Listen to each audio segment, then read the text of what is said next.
पहले प्रश्न से। पहला प्रश्न करा कि एक सोडियम लैंप से प्राप्त पीले प्रकाश की औसत तरंग लंबाई जो है 5893 एंगस्ट्रम है। 5893 एंगस्ट्रम है। इसे नैनोमीटर में व्यक्त करना है। क्या करना है? नैनोमीटर में, यानी जो ऑप्शन है जो नैनोमीटर में। तरंग की जो लंबाई दी हुई है, तरंग की लंबाई कितनी दी हुई है? ये दी हुई है 5893 एंगस्ट्रम दिया हुआ है। अब एक एंगस्ट्रम बराबर क्या होता है? तो 10 के पावर -10 मीटर होता है। इसे लिख सकते हैं 10 के पावर -1 गुना 10 के पावर जो है वो कितना हो जाएगा? -9 मीटर लिख सकते हैं।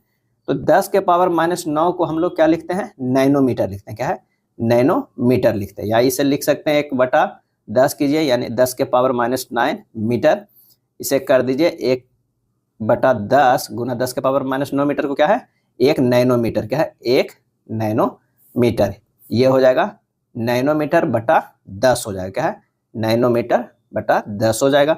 अब कह रहा है कि एंगस्ट्रम दिया हुआ 5893, तो हमें नैनोमीटर में बदलने के लिए क्या करेंगे? एक एंगस्ट्रम बराबर हो गया नैनोमीटर बटा 10, तो 5893 एंगस्ट्रम बराबर हो जाएगा 5893 गुना 1/10 नैनोमीटर हो जाएगा। जब इसे सोल्व कीजिएगा तो ये हो जाएगा 589.3 नैनोमीटर। आंसर जो हमारा होगा वो कौन सा होगा? बी हो जाएगा। क्या है? बी हो जाएगा। कुछ इंपॉर्टेंट पॉइंट है उसे भी देख लीजिए। क्या क्या इंपॉर्टेंट पॉइंट है? तो नैनोमीटर जो होता है 10 के पावर -9 को कहते हैं, नैनो कहते हैं।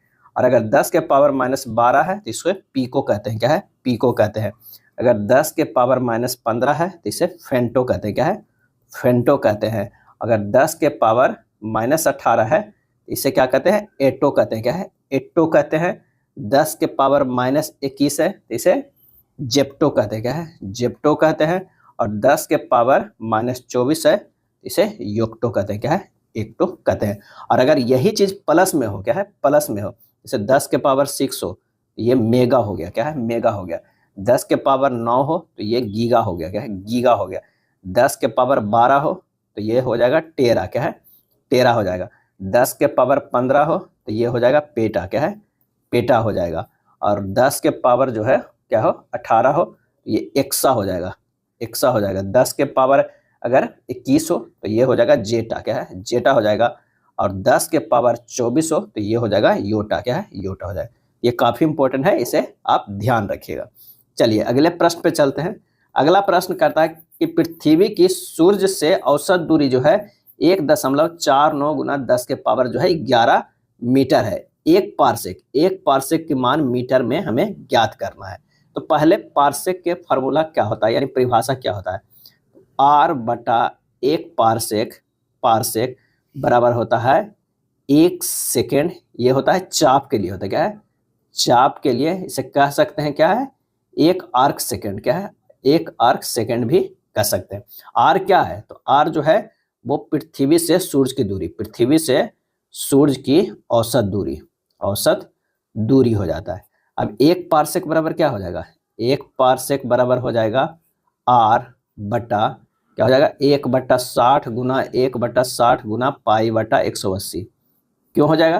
क्योंकि 1 आर्क सेकेंड बराबर जो होता है 1/60 गुना 1/60 गुना पाई बटा 180 रेडियन होता है। क्या है? रेडियन होता है।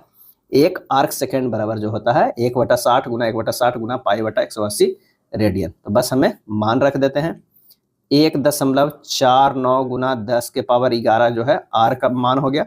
और 1/60 गुना 1/60 गुना पाई बटा 18। क्या है? पाई बटा 18। अब ये सोल्व करेंगे तो ये हो जाएगा 1.49 गुना 10 के पावर 11 गुना 60 ऊपर चला जाएगा, फिर 60 और 18 भी ऊपर चला जाएगा, नीचे जो है वो पाई रह जाएगा। ये हो गया मीटर में। क्या है? मीटर में। जब इसे कैलकुलेट कीजिएगा तो आंसर आएगा 3.08 गुना 10 के पावर 16 मीटर आएगा। 10 के पावर 16 मीटर आंसर हमारा जो होगा ए होगा। क्या है? ए हो जाएगा।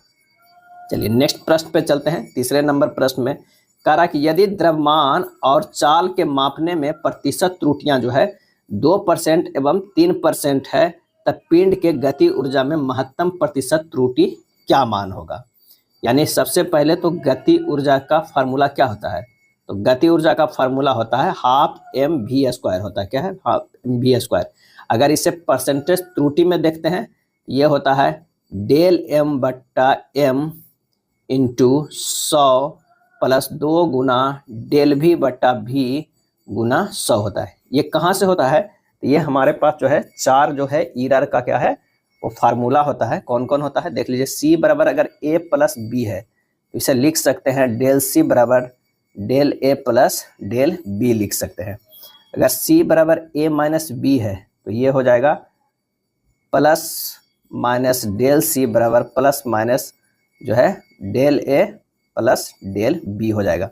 अगर सी बराबर ए इंटू बी है तो इसे कर सकते हैं प्लस माइनस डेल सी बट्टा सी गुना 100 बराबर डेल बी बट्टा बी गुना 100 प्लस डेल ए बट्टा ए गुना 100 हो जाएगा। इसी तरह अगर मान लिया कि सी बराबर ए बाई बी है तो इसे लिख सकते हैं प्लस माइनस डेल सी बट्टा सी गुना 100 बराबर डेल बी बट्टा बी गुना 100 प्लस डेल ए बट्टा ए गुना 100 हो जाएगा। ये हमें 4 जो है उसे ध्यान रखना होगा। क्या है? ध्यान रखना होगा। एक और है सी बराबर जो अगर ए के पावर एम में हो इंटू बी के पावर एन में हो तो इसे करते हैं डेल सी बटा सी गुना 100 बराबर जो हो जाएगा क्या हो जाएगा? ये हो जाएगा एम इंटू डेल ए बटा ए गुना 100 plus N into del B बटा बी गुना जो है ये 100 हो जाएगा। 5 जो है एरर का इंपॉर्टेंट फार्मूला है। तो यहाँ पर जो है एम भी स्क्वायर है यानी इंटू में है। यहाँ पर कौन सा लग रहा है? तो ये वाला लग रहा है यानी डेल एम बटा एम गुना 100 प्लस ये जो हमारा यहाँ पर देखिए ये वाला लग रहा है बी के पावर स्क्वायर है तो 2 इधर आ गया डेल भी बटा बी गुना 100 हो जाएगा। चलिए अब सिर्फ मान हमें रख देना है। तो यहाँ पर जो मान रखने पर हमारा जो आएगा कितना आएगा? डेल एम बाई एम कितना दिया हुआ है? 2% दिया हुआ है। अब प्लस ये 2 हो जाएगा और गुना डेल भी बटा भी कितना दिया हुआ? 3% दिया हुआ है। तो ये हो जाएगा 2% प्लस 3 दूनी 6%, हम टोटल हो जाएगा 8%। आंसर जो हमारा हो जाएगा वो बी हो जाएगा। क्या है? बी होगा। जो परसेंटेज में दिया हुआ है तो समझिए कि डेल एम बटा एम गुना 100 हमारा दिया हुआ है कितना? 2% दिया हुआ है और डेल भी बटा भी गुना 100 जो है ये दिया हुआ है कितना? 3% दिया हुआ है। चलिए अगले कॉन्सेप्ट पे चलते हैं यानी अगले प्रश्न पे से और कॉन्सेप्ट क्लियर हो जाएगा। यदि x बराबर जो है ए स्क्वायर इंटू बी के पावर 2/3 बटा सी इंटू डी के पावर क्यू तथा ए बी सी डी का जो है वो प्रतिशत त्रुटियां क्रमशः 2, 3, 1 और 4% है तो x का प्रतिशत त्रुटि जो है वो क्या हो जाएगा? x का प्रतिशत त्रुटि को जो लिख सकते हैं इस फार्मूला के अनुसार तो 2 गुना डेल ए बटा ए गुना 100 प्लस ये 2/3 आगे हो जाएगा गुना डेल बी बटा बी गुना 100 प्लस डेल सी बटा सी गुना 100 हो जाएगा। क्या होगा? 100 और प्लस हो जाएगा 3 गुना डेल डी बटा डी गुना 100 हो जाएगा। अब मान रख दीजिए तो मान रखेंगे तो 2 गुना 2% प्लस 2/3 गुना 3% प्लस 1% हो जाएगा। क्या है? प्लस जो है 1% प्लस 3 गुना जो है वो 4%। जब इसे हल कीजिएगा तो कितना हो जाएगा? 4 प्लस 2 प्लस 1 का प्लस 12 बराबर 19%। आंसर जो हमारा हो जाएगा वो बी हो जाएगा। क्या है? बी हो जाएगा। नेक्स्ट है प्रतिरोध R बराबर V बटा I जहाँ V जो है 200 प्लस माइनस 5 वोल्ट और I बराबर 20 प्लस माइनस 0.2 एम्पियर। तो R का प्रतिशत त्रुटि हमें निकालना है। तो R का प्रतिशत त्रुटि बराबर जो हो जाएगा R का प्रतिशत त्रुटि बराबर हो जाएगा डेल V बटा V गुना 100 प्लस डेल I बटा I गुना 100% हो जाएगा। तो यहाँ पर डेल V बटा V जो है वो हो जाएगा 5/200। यहाँ पर देखिए 200 प्लस जो है -5 है तो ये जो है डेल V है और ये जो है हमारा V है गुना क्या हो जाएगा 100 अब प्लस जो हो जाएगा 0.2/20 ये गुना जो हो जाएगा 100। जब इसे हल करेंगे तो ये हो जाएगा 2.5 प्लस 1 आ जाएगा 3.5%। 0.5 प्लस 1 आ जाएगा 3.5%। कितना? 3.5%। ए हमारा जो है आंसर हो जाएगा। 5वां का जो है आंसर ए आएगा। चलिए अब छठे नंबर प्रश्न पे चलते हैं। छठा नंबर प्रश्न कह रहा है कि यदि x बराबर जो है a sin theta plus b cos theta बट्टा a प्लस बी है तो x का बीमा ज्ञात करना है। क्या है? x का बीमा ज्ञात करना है। तो यहाँ पर जो है वो साइन थीटा एवं cos थीटा जो है, cos थीटा जो ये है बीमाहीन है। क्या है? बीमाहीन होता है। तो जब इसका बीमाहीन है और a b c ये सब तो कांस्टेंट है तो वो भी बीमाहीन है, तो इसका हो जाएगा m0 l0 t0, तीनों जो है वो 0 हो जाएगा। सही जवाब जो हो जाएगा ऑप्शन बी हो जाएगा। क्या है? बी होगा। सातवें नंबर प्रश्न पे चलते हैं। एक इक्वेशन दिया हुआ है u बराबर a रूट एक्स बटा एक्स स्क्वायर प्लस बी, जहाँ u जो है स्थिति ऊर्जा है और x जो है वो विस्थापन है। क्या है? ए बी का बीमा हमें ज्ञात करना है। तो यहाँ पर जो है b जो है वो क्या हो जाएगा, वो विस्थापन के बराबर हो जाएगा। क्यों बराबर हो जाएगा? क्योंकि जो एक्स स्क्वायर है प्लस बी है तो ये दोनों जो है बराबर ही होगा। आप देख लीजिए कि मान लिया कि ये मीटर में दिया हुआ है विस्थापन, एक्स जो है वो दिया हुआ है और बी जो भी है वो मीटर में दिया हुआ है। बी मीटर का स्क्वायर है, अब बी भी है जो सिंपल है, तो बी किसके बराबर हो जाएगा? मीटर का स्क्वायर होगा, तभी तो दोनों सेम है तो जुड़ सकता है। तो यहाँ पर जो होगा ये बी को कह सकते हैं विस्थापन के स्क्वायर। अब विस्थापन का जो होता है बीमा वो क्या होता है? एल स्क्वायर होता है। क्या है? L square. उसके बाद एक और यहाँ पर दिया हुआ यू बराबर दिया हुआ है स्थिति ऊर्जा। क्या है? स्थिति ऊर्जा। और स्थिति ऊर्जा का जो बीमा होता है वो M L square T minus two है। कुछ का बीमा जो है उसे याद रखना होगा। अब हमें लगा देना है क्योंकि यहाँ पर कह रहा है इसका निकालने के लिए ए बी का बीमा निकालने के लिए ए बराबर जो हो जाएगा हमारे पास M L square T minus two हो जाएगा इंटू एल स्क्वायर बटा जो हो जाएगा रूट एल हो जाएगा। क्या है? रूट एल हो जाएगा। तो ये निकल के आ गया M L four T minus two और इंटू हो जाएगा एल माइनस हाफ हो जाएगा, एल माइनस हाफ हो जाएगा। तो ये हमारा आ गया कितना? एम एल के पावर 4 हो जाएगा। अब माइनस जो है एल जो है बाहर है तो इसको भी 4 माइनस 1/2 कर दीजिए इंटू टी के पावर माइनस 2। जब इससे हल करेंगे तो ये हो जाएगा एम एल 7/2 और टी माइनस 2 हो जाएगा। ए तो हमारा मान निकल गया। अब इसी तरह हमको क्या निकालना है? बी का मान निकालना है, तभी तो होगा। बी का मान तो आ गया, सॉरी बी का मान यहाँ पर एल स्क्वायर है। अब ए इंटू बी का मान निकालेंगे तो बी का मान निकालेंगे एम एल 7/2 और टी माइनस 2 गुना जो है वो एल स्क्वायर। जब इसे सोल्व करेंगे तो ये होगा एम एल 11/2 और टी के पावर माइनस 2। आंसर हमारा जो आ जाएगा कौन सा? ए। सातवां के जो है वो आंसर आ जाएगा ए आ जाएगा। चलिए आठवां नंबर प्रश्न देखते हैं। एक पिंड का जो वेग है नीचे के संबंध से है। एक दिया हुआ है v बराबर A plus B T plus C T square बटा डी प्लस टी क्यू, जहाँ ए बी सी डी का नियतांक है। ए की बीमा हमें ज्ञात करना है। क्या है? ज्ञात करना। एक नियम होता है समघत्ता का नियम। क्या है? समघत्ता के नियम या सिद्धांत कह सकते हैं। इसका मतलब होता है कि समीकरण के दोनों पक्षों के सभी पदों की बीमाएं समान होती है। जैसे जो v का बीमा होगा वही जो होगा ए का बीमा होगा, वही जो होगा वो बी टी का बीमा होगा, वही जो होगा वो C T square by D plus T Q होगा। यानी जो प्लस वाला है वहां पर समझ जाइए कि बराबर का जो है चिन्ह होगा। तो इससे इसी को कहते हैं क्या है? समघत्ता के नियम कहते हैं। यहाँ पर जो हो जाएगा जो भी का होगा वही ए का होगा, बीमा जो है वो भी का होगा जो ए का होगा। और ए जो बराबर हो जाएगा, ए की बीमा ज्ञात करना है तो वेग के बराबर होगा। तो वेग का जो बीमा होता है एल टी माइनस 1 होता है। क्या होता है? एल टी माइनस 1 होता है। तो हमारा जो हो जाएगा आंसर कौन सा? ए होगा। आठवां के जो है वो ए होगा। चलिए 9वां नंबर प्रश्न पे आते हैं कि समीकरण f बराबर A by T plus B T square में f बल को तथा t समय को निरूपित करता है तो b का बीमा क्या होगा? यानी f बराबर जो यहाँ पर हो जाएगा बी टी स्क्वायर हो जाएगा। यानी जो बीमा होगा दोनों को इस तरह होगा। तो b बराबर जो हमारा हो जाएगा f बाई क्या हो जाएगा? टी स्क्वायर हो जाएगा। और f का जो बीमा होता है एम एल टी माइनस 2 होता है, एम एल टी माइनस 2 होता है। और t का जो होता है टी स्क्वायर होता है। तो टी स्क्वायर और T square sorry T square जो है ये ऊपर जाएगा तो एक और माइनस 2 में हो जाएगा M L T minus 2 into T minus 2 हो जाएगा M L T minus 4। Answer जो हमारा हो जाएगा कौन सा? तो वो सी हो जाएगा। क्या है? सी हो जाएगा। चलिए अगले प्रश्न पे चलते हैं। 1 एम्पियर बराबर 0.1 बायोट है, तो 3.0 मिली पर सेकेंड स्क्वायर में कितने किलोमीटर पर हावर होंगे, हमें ये बताना है।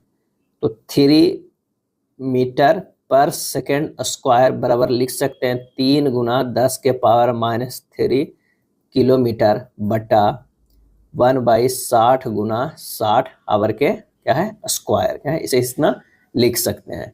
अब इसे और सिंपल करते हैं, 3 गुना 10 के पावर -3 गुना 60 गुना 60 गुना 60 गुना 60, यहाँ पर 2 और रद्द कर दिया, ये किलोमीटर बाई हावर कर दी, क्योंकि यहाँ पर स्क्वायर में है, ये किलोमीटर बाई हावर के स्क्वायर, एच के स्क्वायर हो जाएगा। ये हो जाएगा 3.88 गुना 10 के पावर -3 गुना 10 के पावर 7 जो है किलोमीटर h-2 हो जाएगा, क्या है h-2 हो जाएगा।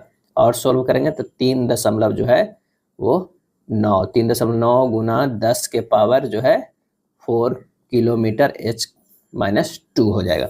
आंसर जो हमारा हो जाएगा कौन सा 10वां का हो जाएगा, तो ये 10वां का जो है वो ए हो जाएगा, क्या है ए हमारा आंसर आ जाएगा। अगला देखते हैं, 10 न्यूटन में कितने डायन होंगे, हमें क्या करना है 10 न्यूटन में कितने डायन है ये निकालना होगा।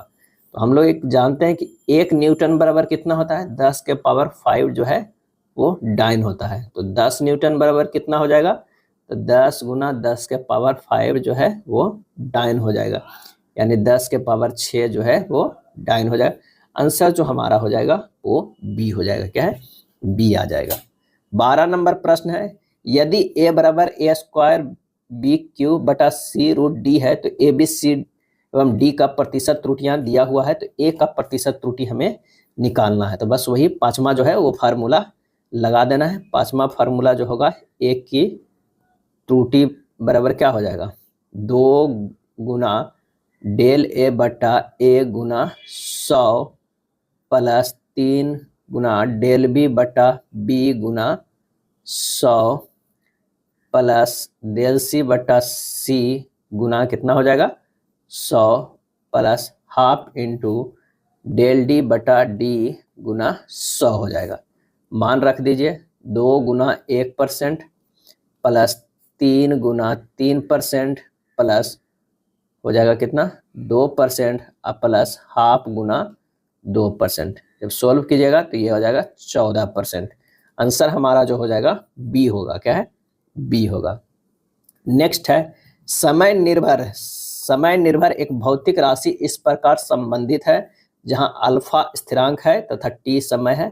अल्फा का जो है हमें क्या करना है बीमा सूत्र निकालना है, बीमा सूत्र निकालना है। तो यहाँ पर भी वो नियम लगा देंगे, समघत्ता का नियम, समघत्ता के नियम लगा देंगे।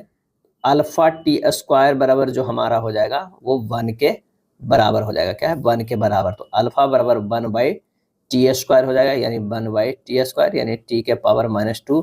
इसे लिखते हैं m0 l0 और t-2 लिखते हैं। तो आंसर हमारा जो हो जाएगा वो बी हो जाएगा, क्या हो जाएगा बी हो जाएगा। विद्युत प्रतिरोध का बीमा सूत्र होगा, विद्युत प्रतिरोध का जो है वो बीमा सूत्र होगा R बराबर जो होता है V बटा I। अब V को लिख सकते हैं W/Q बटा I। W बाई जो है W का क्या होता है वर्क का जो होता है ml स्क्वायर t-2 और Q का होता है AT और I का जो होता है वो होगा A हो जाएगा, क्या है A हो जाएगा। तो यहाँ पर हो जाएगा ml square t-3 A-2। Answer जो हमारा हो जाएगा वो B हो जाएगा, क्या है B हो जाएगा। निम्नलिखित में से किसका बीमा सूत्र ml स्क्वायर t-2 है। तब पी भी बराबर जो होता है दाब गुना आयतन, इसे क्या लिख सकते हैं ऊर्जा लिख सकते हैं। ऊर्जा का जो होता है ml स्क्वायर t-2 होता है। तो हमारा तो जो है ये पहला मिल जा रहा है। विद्युत आवेश गुना बीमा यानी Q इंटू भी, Q इंटू भी को भी ऊर्जा ही कहते हैं, तो इसका भी हो जाएगा।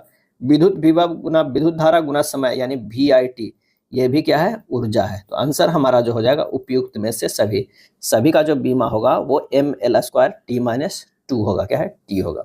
नेक्स्ट प्रश्न है, यदि बल F समय t तथा वेग जो है v है मूल राशि माना जाए तो द्रव्यमान का बीमा सूत्र क्या हो जाएगा। m जो है द्रव्यमान प्रोपोर्शनल टू जो है F T V का है। तो m जो है बराबर हो जाएगा k f a t b और v c हो जाएगा। m का डायमेंशन क्या होता है, सभी का अगर बीमा रखते हैं तो यहाँ पर m होगा, अब बराबर हो जाएगा ये k हटा देते हैं यहाँ पर से, सिंपल सा f का होता है m l t माइनस 2 होता है, यहाँ पर इसको a करते हैं, t का जो है b हो जाएगा। अब v का क्या होता है, ये होता है एल टी माइनस 1 इंटू सी, यहाँ से जो है ये m बीमा है, ये हो जाता है m a, l के जगह पर क्या है a प्लस सी का होगा, यहाँ पर जो ये c है c होगा, और t में जो होगा माइनस 2a प्लस b अब माइनस जो है वो c होगा। अब हमें क्या करना है कि m का तो मान 1 है तो a का मान जो हो जाएगा हमारा 1 हो जाएगा, और a प्लस सी में l का यहाँ पर इस साइड जो है राइट हैंड साइड कुछ भी नहीं है, यहाँ पर कह सकते हैं l बराबर 0 है, t बराबर 0 है, a प्लस सी बराबर 0 है, a का मान 1 है, 1 प्लस सी बराबर 0, तो c का मान क्या हो जाएगा माइनस 1 हो जाएगा। उसी तरह minus 2a plus b minus C बराबर 0 है, तो माइनस 2 इंटू 1 प्लस b, ये जो है c के जगह पर माइनस माइनस 1 इक्वल टू 0, इसे कर सकते हैं माइनस 2 अब प्लस b अब प्लस 1 इक्वल टू 0। जब इसे सोल्व करेंगे तो हमारे पास जो आएगा b का मान जो होगा वो क्या होगा 1 आएगा, क्या है 1 आ जाएगा, a का मान आ गया 1 आ गया, और c का मान जो है माइनस 1 आ गया है, यानी m बराबर जो हमारे पास हो गया k f के पावर 1 हो गया a, और यहाँ पर जो हो गया t क्योंकि t किस पे था, तो यहाँ पर देख लीजिए ये फार्मूला में b पर था, तो ये भी 1 हो गया, और v जो है c बराबर माइनस 1 हो जाएगा, यानी इसे हम कह सकते हैं कि m बराबर फार्मूला जो होगा k f t बटा v होगा, क्या है v होगा। आंसर हमारा जो हैगा 16 के वो कौन सा होगा, 16 के a होगा, क्या है a होगा। अगले प्रश्न पे चलते हैं। वांडर वाल्स की स्थिति समीकरण दिया हुआ है, मैं प्रयुक्त नियतांकों a और b के अनुपात के विमीय सूत्र निम्न के बीमा के सूत्र के समान होगा, हमें ये देखना है।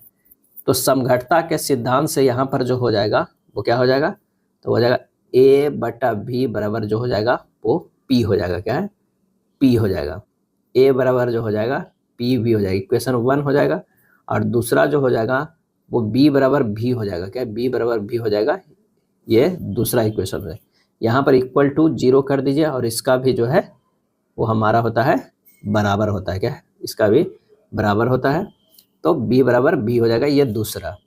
a बाई b बराबर क्या होगा पी वी बटा v, यानी p हो जाएगा, जो कि इसके प्रेशर दाब के बराबर होगा। तो इसका सही आंसर जो हमारा हो जाएगा कौन सा 17 के, तो होगा कोई नहीं होगा, इसका बीमा जो होता है प्रतिबल यंग प्रत्यास्थता गुणांक के बराबर होता है। आंसर जो हमारा हो जाएगा वो कौन सा हो जाएगा, डी हो जाएगा, क्या डी हो जाएगा। किसी लेंस की शक्ति की एसआई इकाई होती है, तो लेंस की शक्ति का इस एसआई इकाई जो होता है वो डायोप्टर होता है, क्या डायोप्टर होता है। लेंस की शक्ति P बराबर 1/f बराबर मीटर माइनस 1 हो जाएगा, यानी 1/मीटर होगा, बराबर इसे कहते हैं डायोप्टर, क्या है डायोप्टर। तो ध्यान रखिएगा यूनिट जो है वो मीटर में जरूर लाना होगा। साइन थीटा की बीमाएं होती है, तो साइन थीटा की जो बीमाएं होती है वो बीमाहीन राशि होता है, यानी m0 l0 t0 होता है। आंसर जो होता है वो सी होता है।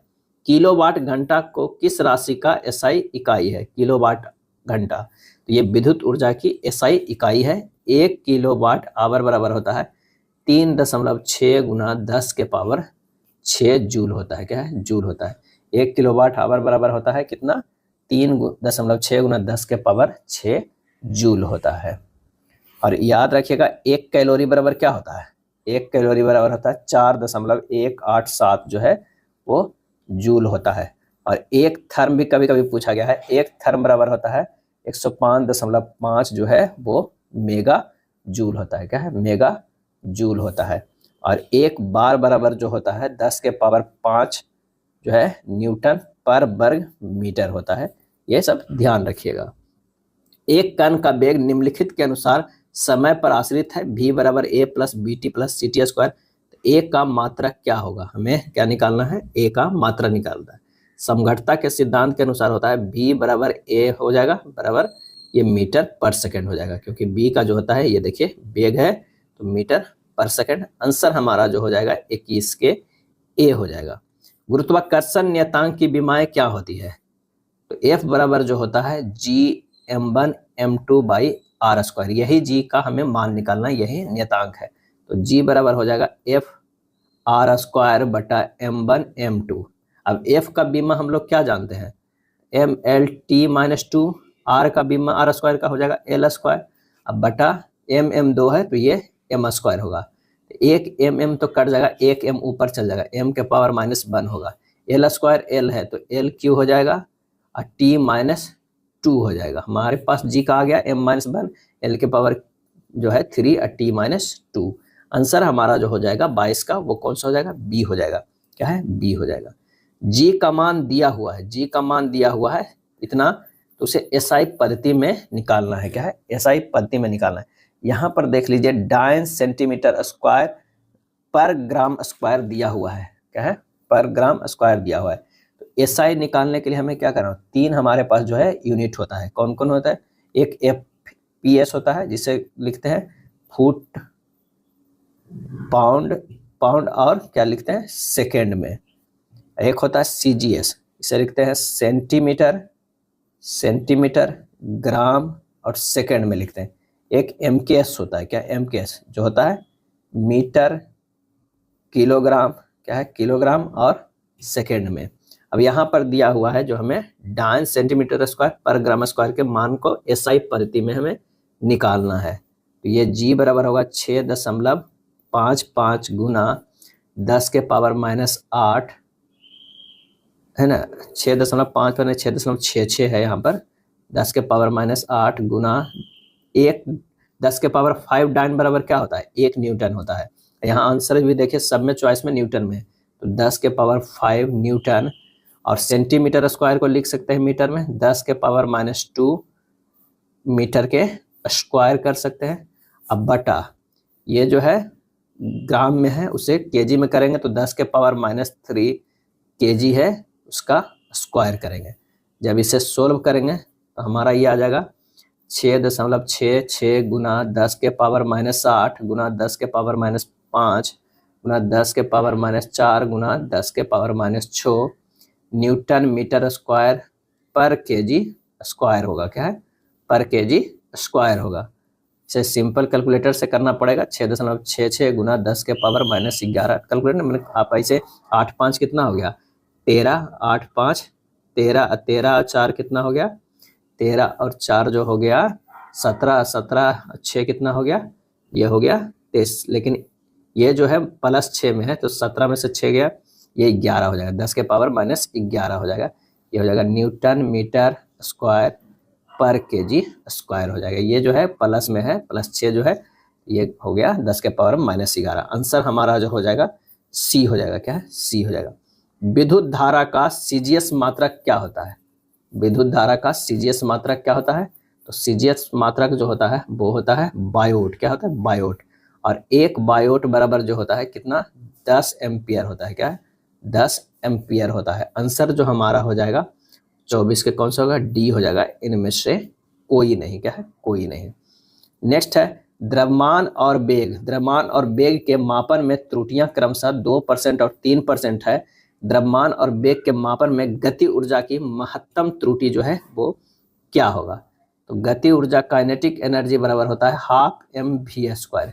इसे लिख सकते हैं डेल के ई बटा काइनेटिक एनर्जी गुना 100 बराबर हो जाएगा डेल एम बटा एम गुना 100 प्लस 2 गुना डेल वी बटा वी गुना 100।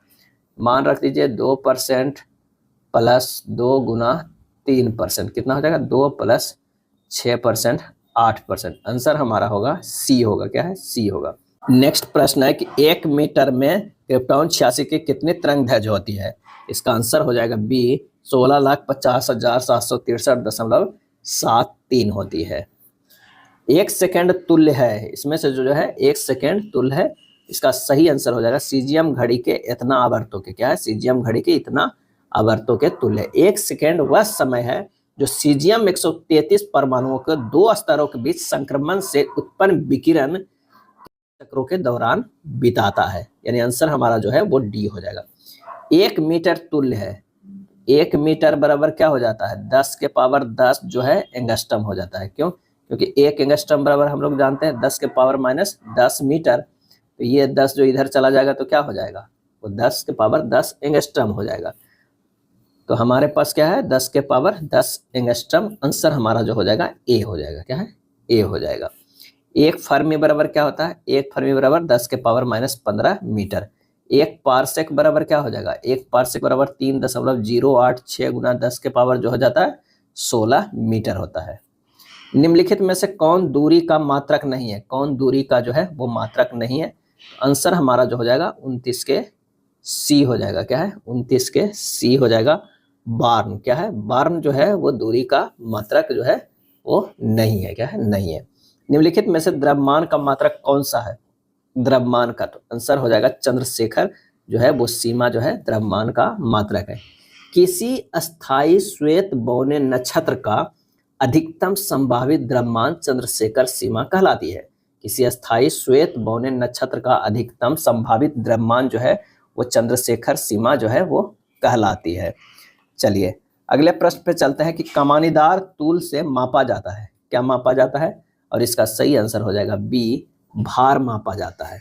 क्योंकि भार जो है वो W बराबर होता है द्रव्यमान, क्या है, द्रव्यमान m गुना गुरुत्वीय, क्या है, गुरुत्वीय त्वरण, गुरुत्वीय त्वरण g होता है। क्या है, g होता है। भौतिक तुला से मापा जाता है, और इसका सही आंसर जो है वो हो जाता है बी, द्रव्यमान मापा जाता है। द्रव्यमान को मापने के लिए भौतिक तुला का प्रयोग किया जाता है। द्रव्यमान जो है अपरिवर्तित होता है, यह स्थान ग्रह आदि बदलने से नहीं बदलता है। द्रव्यमान को ना आप नहीं बदल सकते हैं, ये कांस्टेंट होता है, सिर्फ भार को बदल सकते हैं और जगह के अनुसार भार बदलता है। निम्नलिखित में कौन समय का मात्रक है, इनमें से बताना है कौन समय का मात्रक है, और इसका आंसर हो जाएगा वो है सेकेंड। क्या है, सेकेंड जो है समय का मात्रक है। प्रकाश वर्ष जो है वो किसका है, दूरी का मात्रक है। क्या है, दूरी का मात्रक है। पैरालैक्टिक सेकेंड, प्रकाश वर्ष और माइक्रोवन सभी जो है वो क्या है हमारा, वो ये दूरी का मात्रक है। किसका है, वो दूरी का मात्रक है। नेक्स्ट है, निम्नलिखित में से कौन पद्धति केवल जो है द्रव्यमान, लंबाई तथा समय के मात्रकों पर निर्भर नहीं करती है, और इसका आंसर हो जाएगा वो हो जाएगा ए, एसआई। एसआई पद्धति जो है, एसआई पद्धति केवल द्रव्यमान, लंबाई और समय के मात्रकों पर निर्भर नहीं करती है। एसआई पद्धति मूल इकाई है जिसमें लंबाई, द्रव्यमान, समय, पदार्थ की मात्रा, विद्युत धारा, ताप और प्रकाश की तीव्रता जो है वो शामिल है। तो आंसर जो हमारा हो जाएगा 34 के ए होगा। नेक्स्ट प्रश्न है, निम्नलिखित में कौन व्युत्पन्न मात्रक है। क्या है, व्युत्पन्न मात्रक है, और इसका सही आंसर जो हो जाएगा वो सी हो जाएगा, न्यूटन। क्या है, न्यूटन जो है वो व्युत्पन्न मात्रक है। इसे क्या बोलते हैं, ये जो है वो ड्राइव्ड यूनिट है। क्या है, ड्राइव्ड यूनिट है। और 7 जो होते हैं वो क्या होते हैं, फंडामेंटल यूनिट। क्या है, फंडामेंटल यूनिट, फंडामेंटल यूनिट होते हैं। अगला है, निम्नलिखित में से कौन उपयुक्त मात्रकों में से व्यक्त नहीं है, कौन उपयुक्त मात्रकों में से जो है वो व्यक्त नहीं है, और इसका जो हो जाएगा वो हो जाएगा ए, प्रतिबल बाई विकृत बराबर जो है न्यूटन जो है meter square, newton meter square मात्रकों में सही से व्यक्त नहीं है। प्रतिबल का मात्रक जो होता है वो होता है न्यूटन पर मीटर स्क्वायर होता है, न्यूटन पर मीटर स्क्वायर होता है, न कि न्यूटन मीटर स्क्वायर होता है। विकृत का कोई मात्रक नहीं होता है। क्या है, विकृत का कोई मात्रक नहीं होता। आंसर जो हमारा हो जाएगा ए हो जाएगा। जड़त्व आघूर्ण का एसआई मात्रक होता है, जड़त्व आघूर्ण का एसआई मात्रक होता है, क्या होता है, तो ये होता है केजी मीटर स्क्वायर होता है। क्या है, केजी मीटर स्क्वायर होता है। आंसर जो हमारा हो जाएगा वो बी हो जाएगा। क्या है, बी हो जाएगा। 10 के पावर 9 प्लस 10 के पावर 6 का कोटि मान क्या होगा। क्या है, कोटि मान क्या हो जाएगा, तो इसे लिख सकते हैं 10 के पावर 9 प्लस 10 के पावर 6 को कोटि मान 10 के पावर 9 हो जाएगा। क्या है, 10 के पावर 9 हो जाएगा। आंसर जो हमारा हो जाएगा ए हो जाएगा। जो सबसे बड़ा होगा जो वही हमारा हो जाता है, क्योंकि आप देख लीजिए 10 जो है वही 9 शून्य तक होगा, फिर उसमें से जोड़िएगा 6 शून्य तक, तो जो हमारा आएगा वो कितना है, वो 9 तक के ही आएगा, लगभग 9 शून्य तक। आंसर हमारा जो हो जाएगा 10 के पावर 9 होगा। क्या है, 10 के पावर 9। अगले प्रश्न पे चलते हैं। स्टील का यंग प्रत्यास्था गुणांक जो है 1.9 गुना 10 के पावर 11 न्यूटन पर मीटर स्क्वायर है। यदि इसे सीजीएस मात्रक डायन प्रति सेंटीमीटर में व्यक्त किया जाए, इसका मान जो है वो क्या होगा। तो ई हमारा जो है वो दिया हुआ है, कितना दिया हुआ है, तो 1.9 गुना 10 के पावर 11 न्यूटन पर मीटर स्क्वायर है, और 1 न्यूटन बराबर होता है 10 के पावर 5 जो है वो डाइन होता है। 1 मीटर स्क्वायर बराबर होता है 10 के पावर 4 सेंटीमीटर स्क्वायर होता है।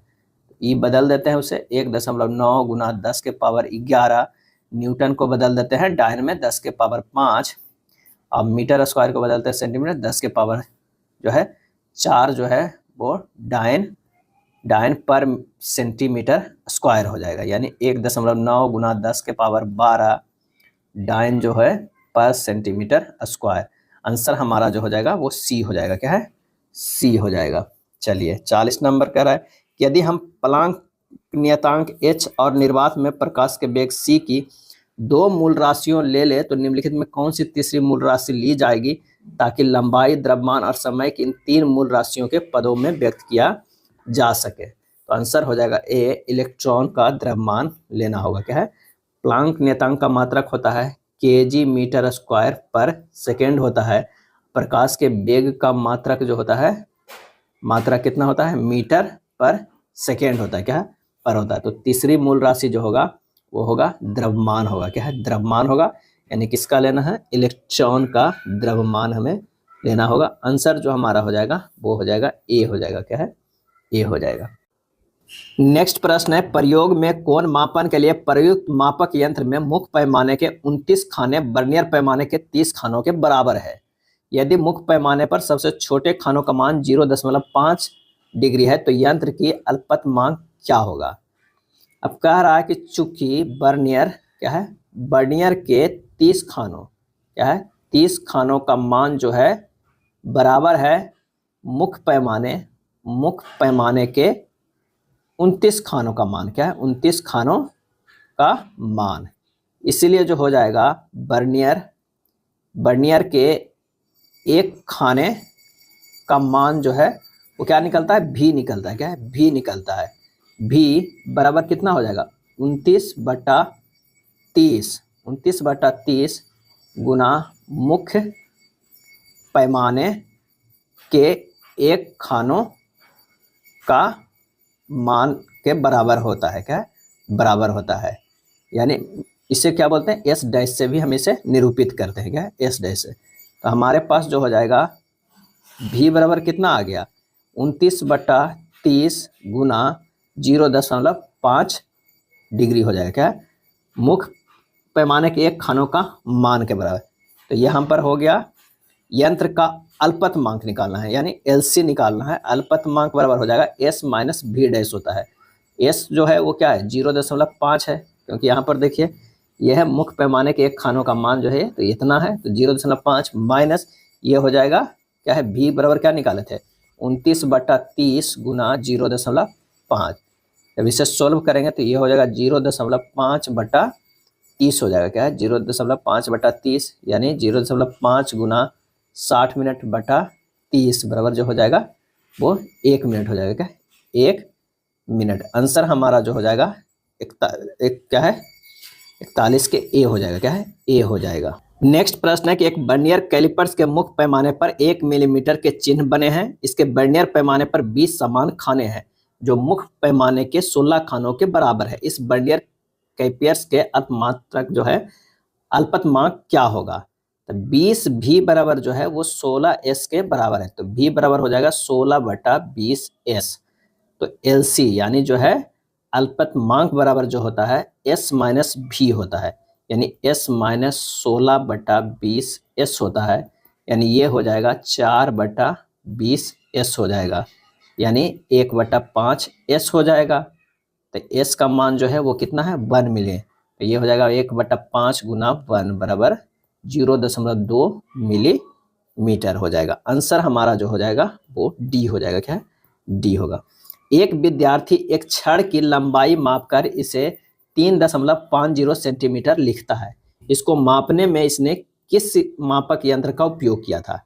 अब जो दिया गया है माप उससे स्पष्ट हो रहा है कि मापक यंत्र से इसे मापी गई है उसका जो है वो अल्पतमांक क्या हो जाएगा? तो ये हो जाएगा 0.01 हो जाएगा। 0.01, क्योंकि दशमलव के बाद जो है वो 0.01 हो जाएगा। अब विकल्प ए में देखते हैं कि कह रहा है एक पेच मापी जिसके वृत्ताकार 1 हो जाएगा। अब विकल्प ए में देखते हैं कि कह रहा है एक पेच मापी जिसके वृत्ताकार पैमाने पर 50 खाने हैं तथा इसका चूड़ी अंतराल एक जो है जो क्या है किलोमीटर है। ये किलोमीटर नहीं होगा मिलीमीटर होगा। क्या है मिलीमीटर होगा। तो पेच मापी के अल्पतमांक बराबर जो होता है वो क्या होता है चूड़ी अंतराल। क्या है चूड़ी अंतराल बटा वृत्ताकार पैमाने पर संख्या। क्या है संख्या यानी 1 मिलीमीटर बटा 50 यानी 0.1 सेंटीमीटर बटा 50 यानी ये हो जाए 0.002 सेंटीमीटर। और ये जो अल्पतमांक है इस प्रयोग से क्या है इस सेंटीमीटर में है तो ये भी सेंटीमीटर। यहाँ 0.002 है जो इससे मैच नहीं कर रहा है तो हमारा जो पहला चॉइस है वो नहीं होगा। 1 मीटर पैमाना पर तो 1 मीटर पैमाने का अल्पतमांक जो होता है वो 0.1 सेंटीमीटर होता है। ये भी हमारा नहीं हुआ। सी में आते हैं एक बर्नियर कैलिपर जिसके बर्नियर पैमाने के 10 खाने मुख्य पैमाने के 9 खानों से मिलते हैं तथा मुख्य पैमाने पर 1 सेंटीमीटर में 10 खाने बने हैं। तो एस बराबर जो है वो क्या हो जाएगा एस बराबर 1/10 जो है ये सेंटीमीटर में यानी 0.1 सेंटीमीटर हो जाएगा। और 10 भी बराबर दिया हुआ है 9s तो भी बराबर हो जाएगा 0.9s। अल्पतमांक क्या है अल्पतमांक बराबर जो होता है s माइनस 0.9s यानी 0.1s होता है यानी 0.1 गुना क्या हो जाएगा 0.1 सेंटीमीटर यानी यह हो जाएगा 0.01 सेंटीमीटर जो कि इससे मैच कर रहा है। तो हमारा आंसर जो है वो यहीं पे मिल जा रहा है। क्या यहीं पे मिल जा रहा है। चलिए अगले प्रश्न पे आते हैं कि एक पेच मापी के वृत्तीय पैमाने पर 50 खाने तथा यह एक चक्कर घुमाने पर मुख्य पैमाने पर जो है 0.5 मिलीमीटर चलता है। जब इसका पेच स्टड को छुए होता है तो मुख्य पैमाने की सीध में वृत्तीय पैमानों का 5वां खाना आता है जबकि मुख्य पैमाने का पाठ्यांक 0 है।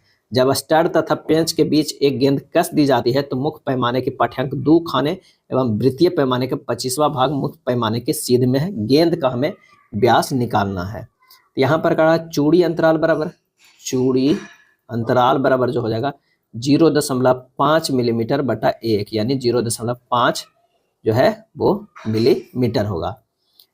अल्पतमांक बराबर जो हो जाएगा क्या है 0.5 बटा 50 यानी 0.01 मिलीमीटर होगा।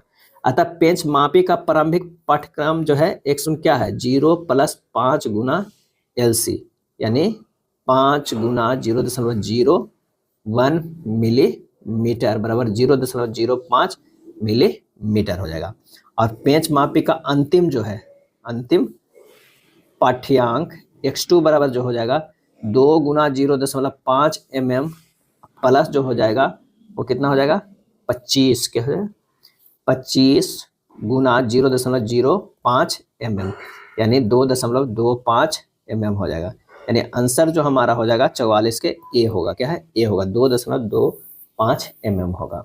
नेक्स्ट प्रश्न है यदि शक्ति का मात्रक 100 अर्ग पर मिनट बल का मात्रक 100 डाइन तथा समय का मात्रक 100 सेकंड है तो लंबाई का मात्रक जो है वो क्या हो जाएगा।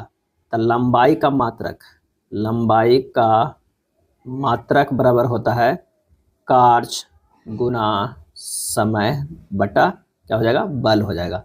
अब रख लीजिए कार्य जो है वो कितना है 100 अर्ग है। क्या है 100 अर्ग है पर मिनट है। क्या है मिनट है। और ये जो है समय क्या है 100 सेकंड हो जाएगा। अब बटा जो है 100 डायन है। क्या है 100 डायन है। अब इसे लिख सकते हैं 100 अर्ग को हम लोग लिख सकते हैं ग्राम सेंटीमीटर स्क्वायर सेकेंड -2। अब बटा मिनट को लिख सकते हैं कितना 60 सेकेंड। क्या है 60 सेकेंड। अब गुना ये हो जाएगा 100 सेकेंड। अब बटा ये 100 डायन है। डायन को लिख सकते हैं ग्राम सेंटीमीटर सेकेंड जो है पर स्क्वायर। अब यहाँ से आप ध्यान से इसे काटिए। ये सेकेंड से ये सेकेंड कट जाएगा ये सेकेंड से ये सेकेंड कट जाएगा ये ग्राम से ये ग्राम कट जाएगा 100 से ये 100 कट जाएगा। ये हो जाएगा कितना 100/60 सेंटीमीटर स्क्वायर हो जाएगा। जब इसे कैलकुलेट करेंगे तो ये हो जाएगा 5/3 सेंटीमीटर स्क्वायर। आंसर हमारा ए होगा। क्या है ए हो जाएगा। नेक्स्ट है यदि गुरुत्वाकर्षण के कारण उत्पन्न त्वरण का मात्रक माने और किसी गिरते हुए पिंड के वेग 1 सेकेंड में वेग का मात्रक तो क्या होगा इसमें से।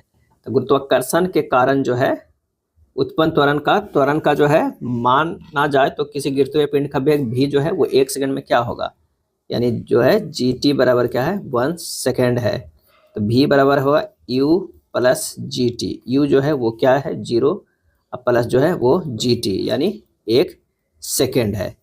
तो GT बराबर 1 सेकेंड है तो T बराबर होगा 1/G होगा, क्या है G होगा।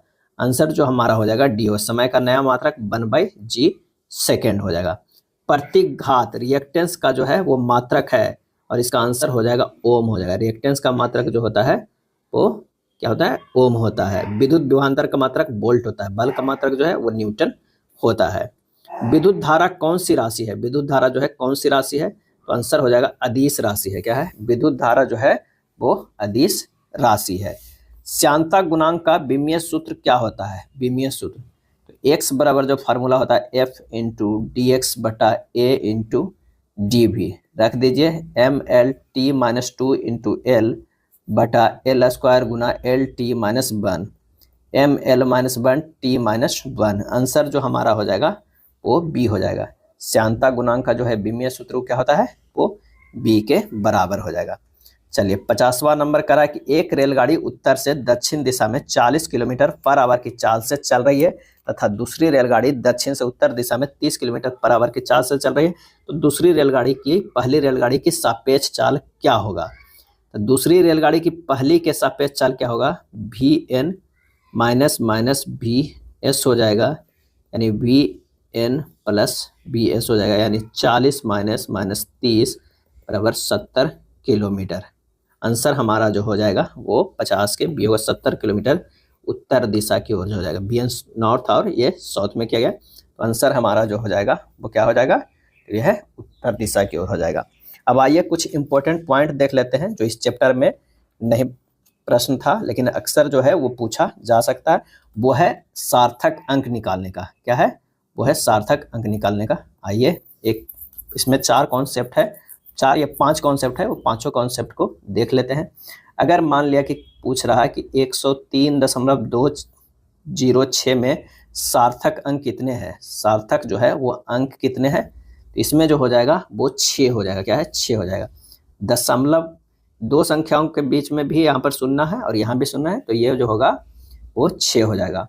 और अशून्य अंकों के बीच जो है शून्यांक जो है तो वो सार्थक होगा। मान लें कि 1 और 2 के बीच में जितना भी शून्य होगा सभी सार्थक में जोड़ा जाएगा। अगर इसका कहा जाए तो इसका भी 6 सार्थक होगा। लेकिन अगर 38,600 है, 38,600 है तो इसमें सार्थक अंक जो है वो 3 होगा। यानी संख्याओं के बाद अगर शून्य लगा हुआ हो तो वो सार्थक अंक में नहीं गिना जाएगा। इसमें जो है 3 सार्थक अंक होगा। सार्थक जो है वो अंक, सार्थक अंक मतलब जो है वो सिग्निफिकेंट कहा जाता है ना। मापी गई भौतिक राशि को निरूपित करने वाली संख्या में सभी अशून्य अंक जो है वो क्या होते हैं? सार्थक अंक होते हैं। अगर ये 38600.0 हो तो इसमें ये 0 को नहीं जोड़ते हैं, इसमें 5 सार्थक हो गए। क्या है? 5 सार्थक जो है अंक होंगे। यहाँ पर दशमलव नहीं था इसलिए ये दोनों शून्य नहीं जुटा था। एक और अगर पूछ दिया जाए 0.00035 तो इसमें जो होगा ये 2 सार्थक होगा। क्या है? 2 सार्थक अंक होगा, 2 सिग्निफिकेंट फिगर होगा। ये जो है वो नहीं जुटेगा। क्या है? नहीं जुटेगा। अगर सपोज दैट कि प्रश्न इस तरह रहे 0.00350 तो दशमलव के बाद जो है संख्या शुरू होता है उसके बाद अगर सुनना है तो ये सब जो जुटेगा लेकिन ये दोनों नहीं जुटेगा। इसमें 4 जो है वो क्या है? सार्थक अंक होंगे। क्या है? 4 सार्थक होंगे यानी 4 जो है वो सिग्निफिकेंट फिगर होंगे। क्या है? फिगर होंगे। यूनिट एंड डायमेंशन में एक और भी जो पूछा जाता है वो है फारेनहाइट सेल्सियस कन्वर्जन। वो भी आप एक बार से अच्छे से देख लीजिए। मास्टर फार्मूला होता है C/100 बराबर होता है F-32/180 बराबर R/80 बराबर K-273/100 होता है। क्या? 100 होता है। और कुछ यूनिट भी याद रखिए। जैसे अगर मान लिया कि 1 टन बराबर होता है लगभग 1000 kg होता है। 1 मीटर बराबर कितना होता है? 39.37 इंच होता है। 1 इंच बराबर होता है 2.54 सेंटीमीटर होता है। 1 गैलन बराबर जो होता है वो कितना होता है? 4.543 लीटर होता है। ये ब्रिटिश में होता है। क्या है? ब्रिटिश में होता है। और 1 गैलन बराबर जो अगर 3.785 लीटर है तो ये जो है अमेरिकन होता है। क्या? अमेरिकन गैलन होता है। और 1 औंस बराबर कई बार पूछा जाता है। 1 औंस बराबर होता है 28.35 ग्राम। क्या है? 28.35 बराबर होता है 28.35 ग्राम। क्या है? 28.35 ग्राम है। ये सब काफी इंपॉर्टेंट पॉइंट था इस चैप्टर का। नेक्स्ट चैप्टर हम जल्द लेकर आएंगे। ज्यादा से